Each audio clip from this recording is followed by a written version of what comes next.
আমেরিকায় সজীব ওয়াজেদ জয়ের দুটি বাড়ির সন্ধান পেয়েছে দুদক। আমেরিকার ভার্জিনিয়ায় সাবেক প্রধানমন্ত্রী শেখ হাসিনার ছেলে সজীব ওয়াজেদ জয়ের দুটি বাড়ির সন্ধান পেয়েছে দুর্নীতি দমন কমিশন দুদক। সংস্থাটির এই সংক্রান্ত একটি নথি ইন্ডিপেন্ডেন্ট টেলিভিশনে প্রকাশ করা হয়েছে।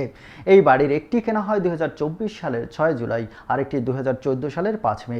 বাড়ি দুটির দাম বাংলাদেশি টাকায় প্রায় 53 কোটি টাকা। সজীব ওয়াজেদ জয় সাবেক প্রধানমন্ত্রী শেখ হাসিনার তথ্য ও যোগাযোগ প্রযুক্তি বিষয়ক উপদেষ্টা ছিলেন। আর আয়কর নথিতে বাড়ি দুটির কোনো তথ্য দেওয়া হয়নি বলে জানা গেছে। দুদক কর্মকর্তারা জানিয়েছেন, জয়ের দুইটি বাড়ির সন্ধান পাওয়ার পর যাচাই বাছাই শেষে তা জব্দের উদ্যোগ নেওয়া হয়েছে।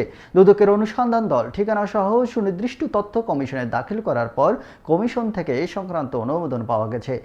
আগামী 24শে জুলাই এই সংক্রান্ত নথি আদালতে দাখিল করা হতে পারে।